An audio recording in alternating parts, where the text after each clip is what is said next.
নমস্কার বন্ধুরা, আমার চ্যানেলে সবাইকে স্বাগত জানাই। তো অনেক দিন পর তোমাদের সাথে একটি ব্লগ ভিডিও শেয়ার করব। দিনটা ছিল রবিবার দিন সন্ধ্যাবেলা থেকে আমার ব্লগটি আমি শুরু করছি। ওই মোটামুটি 6টা মতো বাজে আমি আর মানুষ বেরিয়ে পড়েছি মাম্মামকে নিয়ে।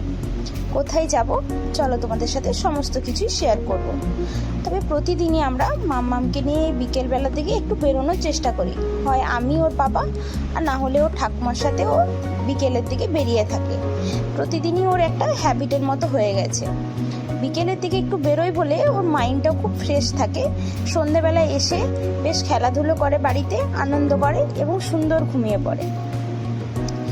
তো আমি আর ওর বাবা আজকে কিন্তু ওকে বেশিক্ষণ পার্কে আরে ঘোরাবো না। আমরা যাব একটা মার্কেটে, সামনে একটা সুপার মার্কেট আছে ওখানে। আসলে কি হয়েছে, আজকে দুপুরবেলা ওকে খাবার খাওয়ানোর পর ওর বাউলটা ওর বাবা যখন ধুতে গেল তখন বাবার হাত থেকে পড়ে গেছে, দিয়ে ভেঙে গেছে। তো তখন থেকে ওর বাবার খুব মন খারাপ। আমি বললাম মন খারাপ করে লাভ নেই, ভেঙে গেছে যখন আর কি করা যাবে, চলো একটা কিনে নিয়ে আসি। তো ওই জন্যই মামামকে নিয়ে আমরা বললাম চলো তাহলে বেরোনো হবে, মামামেরও একটু ঘোরা হবে, চলো ওখান থেকে কিনে নিয়ে চলে আসি। সন্ধেবেলা আবার একটা বিয়ে বাড়ি আছে, তো ওই জন্যই 6টার দিকে বেরিয়ে পড়লাম যে চলো তাড়াতাড়ি করে কিনে নিয়ে আসি। আর মাম্মামের তো মজাই আলাদা। আজকে আবার চারিদিকে লাইট দেখে ও আরও বেশি লাফালাফি করছিল। এত মজা পেয়েছে, শুধু এদিক ওদিক তাকাচ্ছে আর হাততালি দিচ্ছে। আসলে একটা অনুষ্ঠান ছিল সেদিন, দিনটা ছিল ওনাম। এটা আসলে একটা কেরালার অনুষ্ঠান, তবে চেন্নাইয়ে তো ভালো রকমই সেলিব্রেট হয়। চারিদিকে আলোয় আলোকিত, আলোর উৎসব চলে। আসলে এখানে দেখেছি যে কোনো অনুষ্ঠানে একটু আলোর যে ডেকোরেশনগুলো ওগুলো বেশ ভালো হয়। তবে ওনামটা হলো কেরালার মানুষদের অনুষ্ঠান। কেরালার একজন রাজা ছিলেন, নাম ছিল রাজা মহাবীর। উনি একজন রাক্ষস রাজা, অসুরদের রাজা ছিলেন। তো ওনার মৃত্যুর পর থেকে এই অনুষ্ঠানটি চালু হয়। সবাই মনে করেন এই অনুষ্ঠানের মাধ্যমে ওনাকে আবার আহ্বান করা যাবে। তো এই কারণেই এই অনুষ্ঠান অনুষ্ঠিত হয়। এটি মেনলি আমাদের বাঙালিদের ওই শিবের গাজনের মতো। তো যাই হোক, চারিদিকে লাইট, সবাই বেশ আনন্দ ফুর্তি করছে। অনেকেই দেখছি আবার বেশ বেরিয়েওছে এইসব লাইটিং দেখতে, পুজো দেখতে। তো দেখো, আমাদেরও কিন্তু দেখে বেশ ভালো লাগছিল। আর মাম্মাম তো এত মজা পেয়েছে কি বলবো আর তোমাদের। চারিদিকে লাইটিং দেখে আমরা আবার টুকটুক করে বেরিয়ে পড়লাম রাস্তার দিকে সুপার মার্কেট যাব বলে। সুপার মার্কেটের রাস্তাতেই এই লাইটিংগুলো দেখতে দেখতে যাচ্ছিলাম। আর মাম্মাম দেখো ওর বাবার সাথে বেশ মজা পেয়ে পেয়ে যাচ্ছিল, এদিক ওদিক তাকাচ্ছে খালি। আর রাস্তায় তো যে কোনো লোক দেখলেই বাই করছে। এইটুকু মেয়ে যা শিখেছে, যাকেই দেখছে তাকেই বাই। লোক এসে এসে ওকে আবার বাই করে যাচ্ছে। আমি আর ওর বাবা হাসবো না কি করব খুঁজে পাচ্ছি না। তো যাই হোক, সবাই মিলে চলে এলাম। এই দেখো, এই সুপার মার্কেটটাতেই ঢুকবো এবারে। এখান থেকেই আগের বাউলটাও কিনেছিলাম, তো ভাবলাম এখান থেকেই নিয়ে আসি। তো আমরা গেলাম সুপার মার্কেটের ভেতরে। এই দেখো কত টেডি বিয়ার। এবারে ভেতরে চলে এলাম।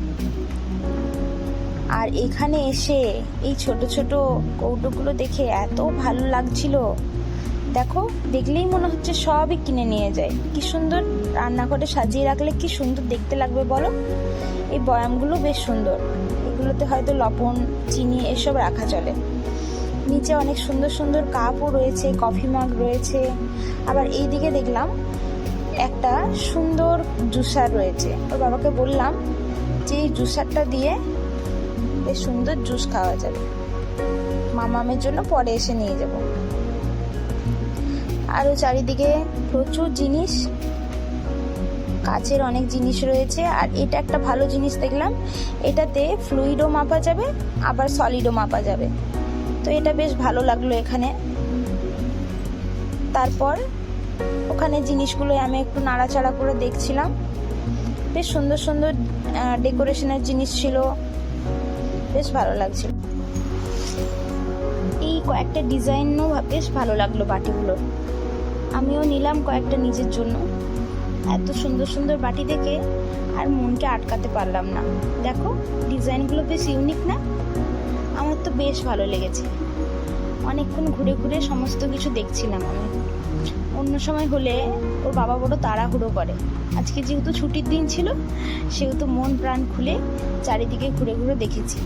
আমি বললাম তুমি এখানে মাম্মামকে নিয়ে দাঁড়াও, আমি একটু ঘুরে দেখবো।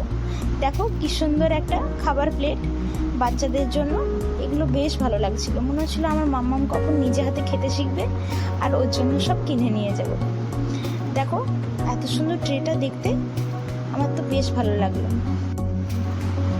চারিদিকে এত সুন্দর সুন্দর জিনিস দেখে মনটা বেশ ভরে গেল। না আর দেরি করা যাবে না, যেগুলো লাগবে ঝটাপট নিয়ে বেরিয়ে পড়তে হবে। বাড়ি গিয়ে আবার রেডি হতে হবে, যেতে হবে আবার বিয়ে বাড়ি, সেটা আবার একটু দূরে আছে, বেশ খানিকক্ষণ সময় লাগবে। তাই যেগুলো দরকার সেই জিনিসগুলো ফটাফট নিয়ে এবারে চলে যাব বিল করাতে।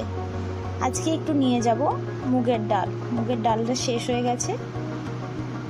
আর ওর বাবা কটা কয়েক চিপসের প্যাকেট নিল। তারপরে জিনিস খুঁজতে খুঁজতে হঠাৎ করে এখানটাতে চলে এসেছি। এত ভালো ভালো জিনিস দেখে আমার মনটা বেশ জুড়িয়ে গেল। তোমাদের সাথে ভাবলাম শেয়ার করা যাক।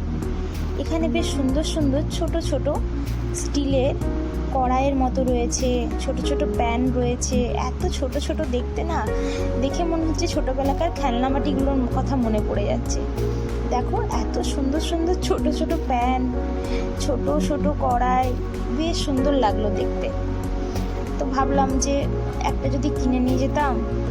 তারপর দেখলাম না, আর এত বাজেট বাড়িয়ে লাভ নেই, এতেই অনেক কিছু নিয়ে ফেলেছি। একটুখানি ঘেটে ঘুটে দেখে নিই, দেখেই মনটা ভরায়, আর কি করব।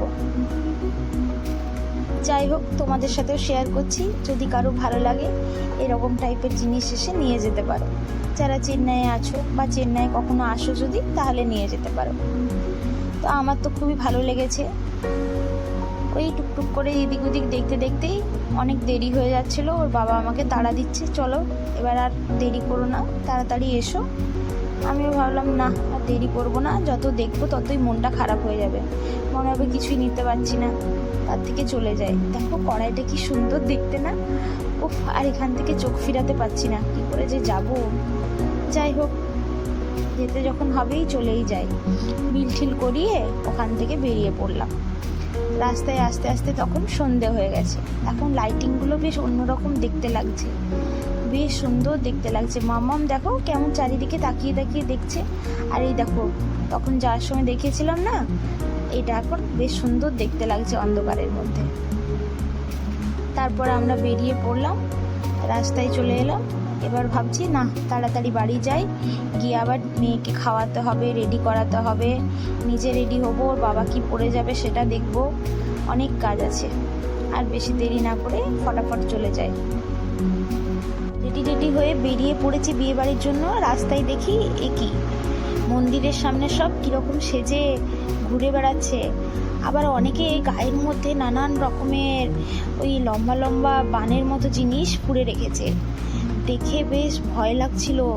মানুষগুলোকে একটু ব্যথা লাগেনি? আমার তো ভীষণ ভয় পেয়েছি দেখে। তো যাই হোক, সবাই গলায় বড় বড় মালা, এরকম হলুদ হলুদ কালারের পোশাক পরেছে। এইটা হয়তো এদের ফেস্টিভ্যালেরই কোনো একটা ভাগ। দেখো, গল্প করতে করতে পৌঁছেও গেলাম বিয়ে বাড়িতে। যে হলটাতে বিয়ে হচ্ছিল, অর্থাৎ বিয়ে রিসেপশন ছিল, বেশ সুন্দর দেখতে ছিল আর বেশ বড়। এক সাইডে গান চলছিল আর মাঝে বিশাল বড় স্টেজ। স্টেজের মধ্যে সবাই গিয়ে গিয়ে ফটো তুলছিল। আমরাও বেশি দেরি না করে তাড়াতাড়ি গিয়ে গিফট দিয়ে ফটো তুলে চলে এলাম। আর এখানের খাবারের দেখো মেনুটা সম্পূর্ণ অন্যরকম, আমাদের মতো নয়। বেশ কলা পাতায় দারুণ করে খাবার টাবার পরিবেশন করা হয়। তো ভাবলাম তোমাদের সাথে একটু খাবারগুলো শেয়ার করি। এখানের খাবারও বেশ অন্যরকম ছিল। পরোটা, ইডলি, তারপর ধোসা, ইডিয়াপাম, নানান রকমের তামিল খাবার। তো এগুলো আগে আমি খেতে পারতাম না, এখন খেয়ে খেয়ে বেশ ভালো লাগে। আরও নানান রকমের খাবার ছিল, তো যেগুলো নাম হয়তো আমি জানি না।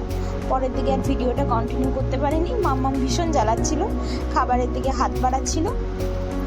তো তাড়াতাড়ি করে আমরা খাওয়া দাওয়া করে ওখান থেকে বেরিয়ে পড়লাম। আর আসার পথে ভাবলাম তোমাদেরকে এই পুরো কটেজটা শেয়ার করি। এত সুন্দর দেখতে, খুবই ভালো। আর যেমন বড় আর তেমন সুন্দরভাবে লাইটিং দিয়ে সাজানো হয়েছিল। খাওয়া দাওয়া শেষে অটো বুক করে এবার চলে যেতে হবে বাড়ি। তো ভিডিওটি এই পর্যন্তই। ভালো লেগে থাকলে লাইক, শেয়ার, কমেন্ট আর সাবস্ক্রাইব করে দিও। দেখা হচ্ছে পরের একটি ভিডিওতে। ততক্ষণের জন্য টাটা।